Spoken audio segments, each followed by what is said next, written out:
ಜೈ ಭೀಮ ಕಿಂತಳೆ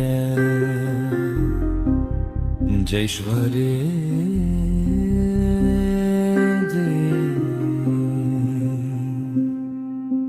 ಕತ್ತಲೆಯ ಮಡಿಲಲ್ಲಿ ಹುಟ್ಟಿದ ಧ್ವನಿ, ಅವಮಾನಗಳ ಬೆಂಕಿಯಲ್ಲಿ ಬೆಳೆದ ಜೀವ, ಅಕ್ಷರದ ಶಕ್ತಿಯಿಂದ ಲೋಕವನ್ನೇ ಬದಲಿಸಿದ ಒಬ್ಬ ಮಾನವ. ಬಾಬಾ ಸಾಹೇಬ ಡಾಕ್ಟರ್ ಭೀಮರಾವ್ ಅಂಬೇಡ್ಕರ. ಕಣ್ಣೀರ ಹಾದಿಯಲ್ಲಿ ನಡೆದು ಬಂದವ,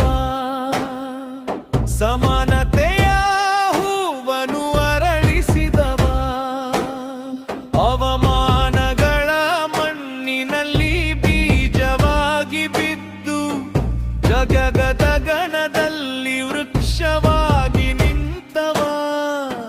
ಕಲ್ಲಿನ ಹಾದಿಯಲ್ಲಿ ನಡೆದು ಹೂವಿನ ದಾರಿ ತೋರಿದವ, ಕತ್ತಲೆಯ ಮಧ್ಯೆ ನಿಂತು ಬೆಳಕಾಗಿ ಮಿಂಚಿದವ. ಅಂಬೇಡ್ಕರಂತೆ ಹೆಸರು ಅಲ್ಲ, ಒಂದು ಯುಗದ ಉದಯ ಮೂರ್ತಿಯಲ್ಲ, ಚಲಿಸುವ ಚಿಂತನೆ ಇತಿಹಾಸ ಅಲ್ಲ.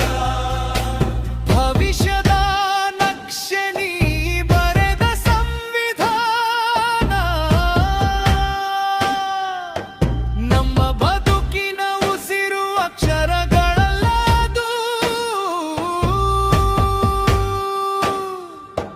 ನಮ್ಮ ರಕ್ತ ಸಂಚಾರ ಸ್ವಾತಂತ್ರ್ಯ, ನಮ್ಮ ಹಕ್ಕು ಸಮಾನತೆ, ನಮ್ಮ ದಾರಿ ಸೌಹಾರ್ದ, ನಮ್ಮ ಬದುಕು ಅಂಬೇಡ್ಕರ್ ದೇವರಾಗಿರಲಿಲ್ಲ,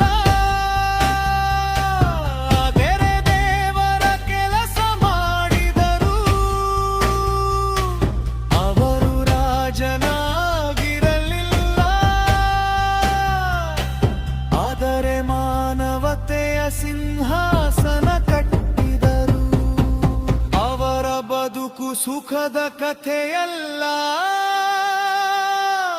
ಮನುಷ್ಯನನ್ನು ಮತ್ತೆ ಮನುಷ್ಯನೇ ಮಾಡಬೇಕೆಂಬ ಒಂದು ನಿರಂತರ ಯತ್ನ ಅವರು ಹೋಗಿಲ್ಲ. ನಮ್ಮ ಓದಿನೊಳಗೆ, ನಮ್ಮ ಪ್ರಶ್ನೆಗಳೊಳಗೆ, ನಮ್ಮ ಮಗಳ ಕಣ್ಣಿನ ಧೈರ್ಯಲ್ಲಿ, ನಮ್ಮ ಮಗನ ನೇಡಕೆಯಲ್ಲಿ.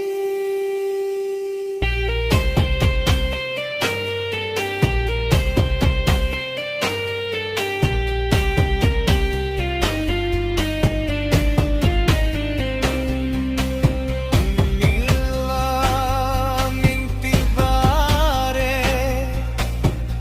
ಆದ್ದರಿಂದಲೇ ನಾವು ಬದುಕುತ್ತಿದ್ದೇವೆ. ಕೇವಲ ಉಸಿರಿನಿಂದಲ್ಲ,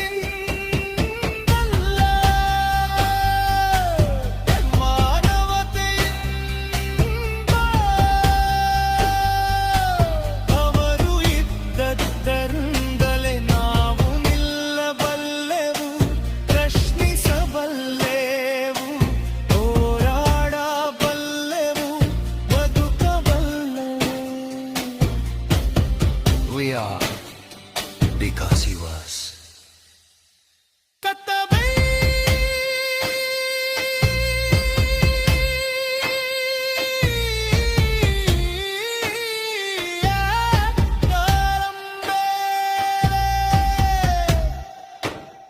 ಜೈ ಭೀಮ, ಜೈ ಸಂವಿಧಾನ.